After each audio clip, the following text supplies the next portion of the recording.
Bismillah, alhamdulillah, wassalatu wassalamu ala rasulillah wa ba'du. Baik, pada kesempatan ini kita lanjutkan pembahasan tentang Al-Anqa. Sekarang kita bahas dari kitab-kitab Al-Adabul Arabi atau dalam kitab-kitab sastra Arab. Nah, di sini kita contohkan kitab Khizanatul Adab wa Lubbul Babi Lisanil Arab ta'lifu Abdul Qadir Ibn Umar Al-Baghdadi. Juz yang ketujuh. Kemudian pembahasannya ada pada halaman 129 ya.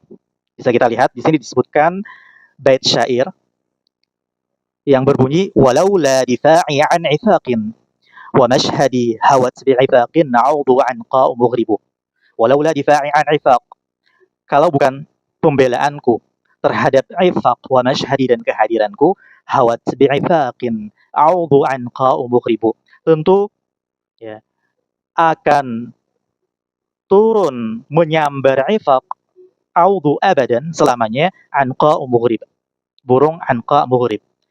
Kemudian di dalam kitab ini dijelaskan satu persatu terkait makna kalimat-kalimat yang ada dalam bait syair ini. Ifaq nama orang ya. Kemudian audhu ini maknanya abadan selamanya. Kemudian anqa mughrib ini juga dibahas. Kita berpindah ke halaman 132. Di sini kita lihat ya. Wa anqa'u muannatsu a'naqa wa hiya tawilatul 'unuq. Anqa itu muannas daripada a'naq. Wa hiya tawilatul 'unuq, dan maknanya adalah yang panjang lehernya. Qala As-Saghani mengatakan fil 'ubab, al-anqa'u ad-dahiyatu. Al-anqa di sini maknanya adalah ad-dahiyah. Ad-dahiyah malapetaka, bencana dan yang semacamnya. Yuqalu, contohnya dikatakan halaqat bihi anqa'u mughribu. Halaqat bihi anqa'u mughribun wa tarat bihi al-anqa'u. Halaqat bihi anqa'u mughrib, burung anqa berputar mengelilinginya, mengintainya. Wa tarat bihi al-anqa, burung anqa terbang membawanya. Maksudnya bencana atau malapetaka sedang mengenainya, menimpanya. Jadi makna al-anqa dalam bait syair tadi apa? Musibah atau malapetaka. Kalau bukan pembelaanku terhadap ifaq dan kehadiranku, tentu ifaq akan terus-menerus selamanya akan tertimpa musibah dan malapetaka. Nah, demikian makna bait syair tadi. Nah, di sini juga ditegaskan bahwa wa aslul anqa'i, makna asal al-anqa itu adalah ta'irun 'azimun ma'ruful ismi, majhulul jismi. Ta'ir, hewan yang terbang, 'azim, yang besar, raksasa ya. Ma'ruful ism, diketahui sudah namanya. Majhulul jism, hanya saja majhul jisimnya, tubuhnya atau perawakan hewan tersebut tidak pernah terlihat atau diketahui dengan pasti.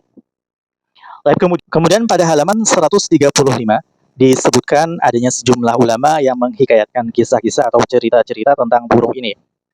Wa qala az-Zamakhsyari fi amthalihi 'inda qawlihim tarat bihi anqa'u mughrib. زعموا أنها طائر كان على عهد حنظلة بن صفوان الحميري نبي أهل الرس عظيم العنق، وقيل كان في عنقه بياض ولذلك سمي عنقا، وكان أحسن طائر خلقه الله فاختطف غلاما فأغرب به ولذلك سمي المغرب، فدعا عليه حنظلة فرمي بصاعقة انتهى. Az-Zamakhsyari ketika menjelaskan ungkapan orang Arab tarat bihi anqa'u mughrib, beliau menyebutkan bahwa orang Arab za'mu menyangka, orang Arab dahulu mereka menyangka annaha ta'irun. Ya, anqa itu merupakan burung yang ada kana ala ahdi Hanzalah bin Safwan al-Himyari, pada masa atau pada zaman Hanzalah bin Safwan al-Himyari, nabi ahli Rasi, nabi penduduk Arwas. Azimul unuq, burung itu memiliki leher yang besar. Waqila kana fi unuqihi bayad, dan disebutkan bahwa di lehernya itu terdapat warna putih. Walidzalika summiya anqa, sehingga dia dinamakan dengan anqa. Wa kana ahsana ta'irin khalaqahu Allah, dan burung tersebut merupakan burung terindah yang pernah Allah ciptakan.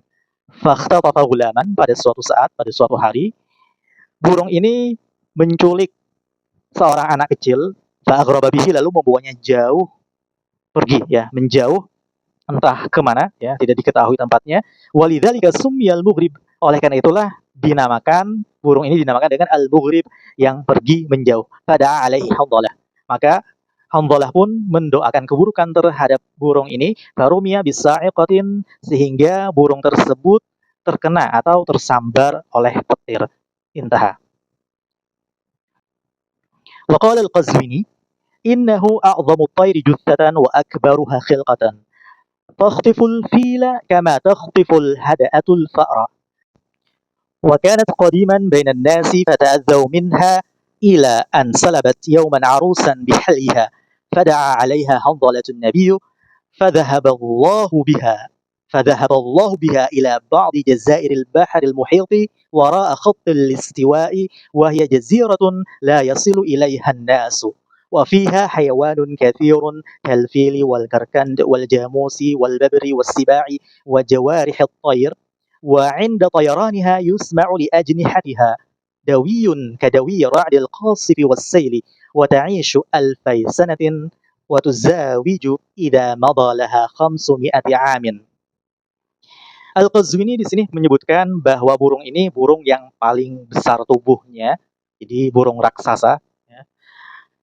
Takhtiful fil, burung ini menyambar, menerkam atau memangsa gajah sebagaimana burung Raja Wali menyambar atau memangsa tikus. Wa kanat qadiman bainan nas. Dahulunya burung ini berada di antara manusia. Fata'adzaw minha, lalu orang-orang pun merasa terganggu terhadap burung tersebut, ya. Ila an salabat, hingga pada suatu hari burung ini salabat yauman arusan bihaliha. Dia menerkam atau merampas seorang pengantin, ya. Intinya seperti dalam hikat-hikat sebelumnya, ya. Dia ini menerkam seseorang dari kalangan manusia. Fada'a 'alaiha Hanzalatun Nabi, lalu Hanzalah pun mendoakan keburukan terhadap burung tersebut. Fadhahaballahu biha, maka Allah pun membawa pergi burung tersebut atau mengusir burung tersebut ila ba'di jazairil bahril muhit, menuju sebagian kepulauan-kepulauan yang ada di samudera wara khatil istiwa, yang ada di bawah atau belakang garis khatulistiwa. Wahya jaziratun la yasilu ilaihan nas, dan pulau tersebut merupakan pulau yang tidak pernah didatangi oleh manusia. Manusia tidak pernah sampai ke pulau tersebut. Wa fiha hayawanun katsir, dan di pulau tersebut terdapat hewan-hewan yang banyak. Kalfil, seperti gajah, wal karkan, seperti badak, gajah, badak, wal jamus, kemudian kerbau, wal babar, macan, loreng, wasiba, dan hewan-hewan buas yang lain, wajawarihit thair, dan juga burung-burung pemangsa. Wa 'inda tayaraniha, dan burung ini ketika terbang, yusma'u li ajnihati hadawiyun, terdengar pada kepakan sayapannya itu bunyi dentuman keras. Kadawi ra'dil qasifi wassail, seperti bunyi dentuman petir yang menyambar dan air bah. Wa ta'ishu alfai sanatin, hidup selama 2000 tahun. Wa tuzawiju, dan melakukan perkawinan, idza madalaha 500 am, jika telah lewat masa 500 tahun. Nah, demikian, ya. Wa qala al-Ukbari fi syarh al-maqamat, kana li ahli rasi jabalun syamikhun fihi tuyurun shatta minha al-anqa'u wa hiya ta'irun 'azimul khalqi tawilul 'unuqi wa wajhuhu wajhu insan min ahsani at-tayri shaklan wa kanat ta'kulu at-tayra فجاءت مرة فأخذت صبيا ثم جارية فاشتكوها لنبيهم حنظلة بن صفوان فدعا عليها حنظلة فذهبت وانقطع نسلها وقيل أصابتها صاعقة فاحترقت. Kana li ahli ras. Jadi Al-Ukbari menyebutkan dalam kitabnya Syarhul Maqamat, ahlu ras, penduduk Ras, memiliki sebuah gunung yang tinggi. Di gunung tersebut terdapat beraneka ragam burung. Minhal anqa, di antaranya adalah burung al-anqa. Dan burung al-anqa ini adalah ta'irun 'azimul khalqi, yang besar tubuhnya. Ya, burung raksasa. Tawilul 'unuq, panjang lehernya.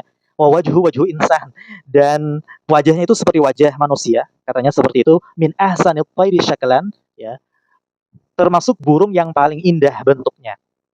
Wa kanat ta'kulut tayra, dan dulunya dia memakan burung-burung yang lain, jadi memangsa burung-burung yang lain. Faja'at maratan, akan tetapi pada suatu ketika, pada suatu saat, burung itu datang, fa'akhadat sabiyan, lalu mengambil menculik seorang anak laki-laki, tsumma jariyatan, kemudian seorang anak perempuan, fashtakauha, maka orang-orang pun mengadukan burung tersebut li nabihim Hanzalah ibn Safwan, kepada nabi mereka Hanzalah ibn Safwan. Pada alaiha Hanzalah, maka Hanzalah pun mendoakan keburukan terhadap burung tersebut. Fadhahabat, sehingga burung itu pun musnah. Wan qata'a nasluha, dan terputus keturunannya. Waqila, dan disebutkan asabatha sa'iqatun, ya, burung tersebut tersambar atau disambar oleh petir, fahtarakat, sehingga dia pun terbakar. Ya, jadi di dalam kisah-kisah yang tadi kita bacakan, ya, disebutkan adanya seorang nabi untuk penduduk Arwas yang bernama Hanzalah bin Safwan al-Himyari. Ini uh, kisah masa lampau, ya, sebelum kedatangan Nabi Muhammad SAW. Nah, di sini disebutkan wa kana Hanzalah fi zamanil fatrah baina Isa wa Muhammad. Hanzalah itu ada pada masa di antara Nabi Isa dan Nabi Muhammad. Nabi Isa seorang rasul yang diutus ke Bani Israel, kemudian Nabi Muhammad seorang rasul yang diutus kepada bangsa Arab Bani Ismail. Ya. Nah, Hanzalah diutus, bukan diutus ya, diangkat sebagai nabi, mendapatkan nubuat, ya, untuk orang-orang Arab yang ada sebelum Nabi Muhammad SAW. Wasumiyat al-anqa li tuli unuqiha, dinamakan anqa karena panjangnya leher yang dia miliki. Kemudian waqila innaha kanat fi zaman Musa, ada yang mengatakan bahwa burung ini ada di zaman Nabi Musa. Waqila inna nabiyya alladhi da'a 'alaiha Khalid bin Sinan.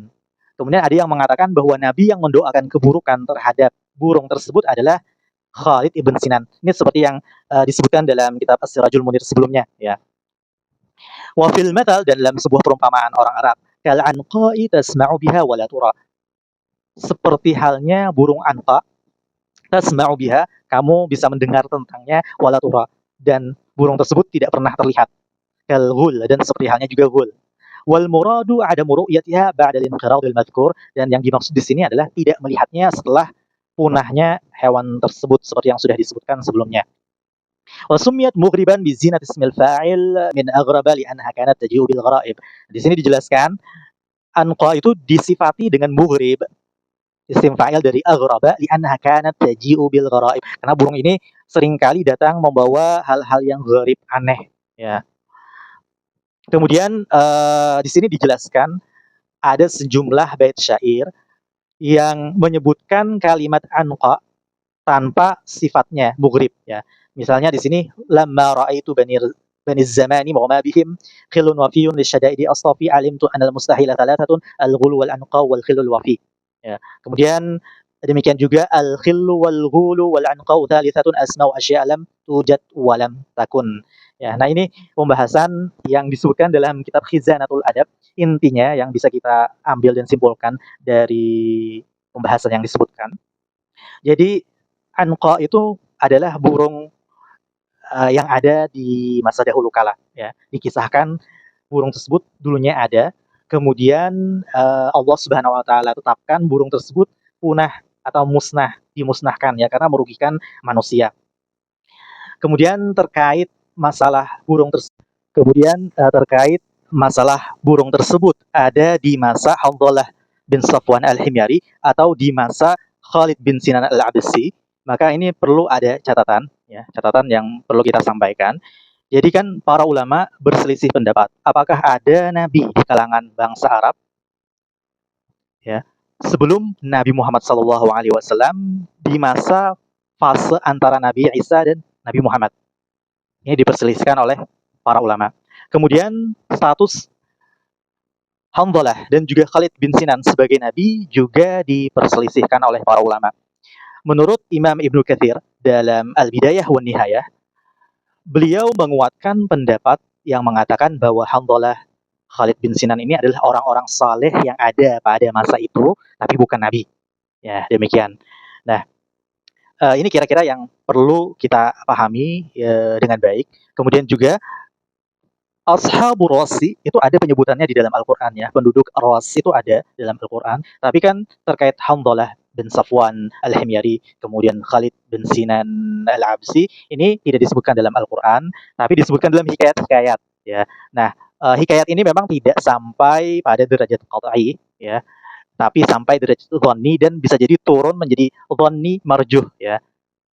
Demikian karena nanti diteliti lagi dari segi sanadnya, sanad kisah ini bagaimana ya. Intinya nanti kembali lagi pembahasannya seperti yang disebutkan dalam As-Sirajul Munir ya, bahwa ada dua pandangan, dua pendapat di kalangan para ulama terkait al-anqa ya.